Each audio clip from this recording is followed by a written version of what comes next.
Hi, everyone.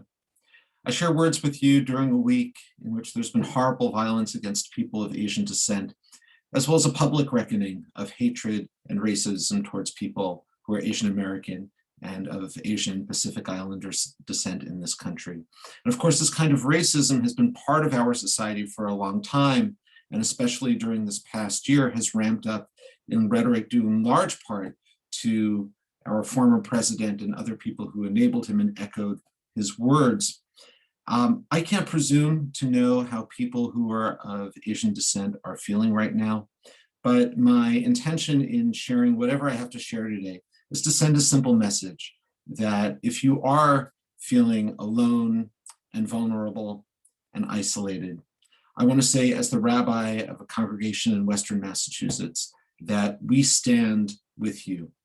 And I say this not only as an expression of a kind of abstract empathy or solidarity across distance, but with an awareness that the bonds are actually quite deep. Because I know in our community, there are people who've grown up in our community, who've joined our community, who are of Asian descent. And even if they themselves may not be of Asian descent, they have family, parents, children, in-laws, children-in-law, cousins, etc., who are also of Asian descent. So I would say the connection between at least our Jewish community and parts of the Asian American community, as well as other minority communities, is not so wide that the bonds are actually quite inherent, even if individually we may have differences in how we were raised and what our outlook is and what our identity is.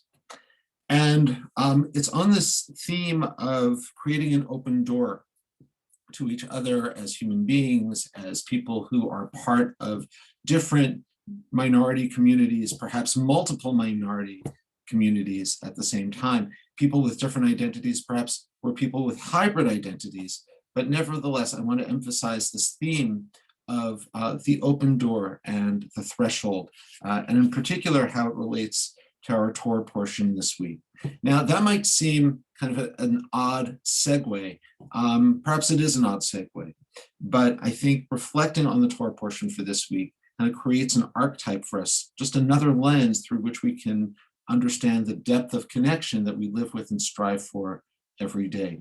But particularly with this week's Torah portion, which is the opening of the book of Vayikra, the book of Leviticus, often we're hard-pressed to find something that's relatable in it, because of course most of the book is about sacrifices or about laws that bear no seeming relation to our lives today, or laws that might be quite offensive and opposed to the kinds of lives that we want to live today. On the other hand, there are laws in this book that are berumo shel olam, that are really at the heights of ethical and moral imperatives. But nevertheless, the book begins not with laws, not only with a whole system of sacrifices for expiation and well-being and all the rest, it begins with a call.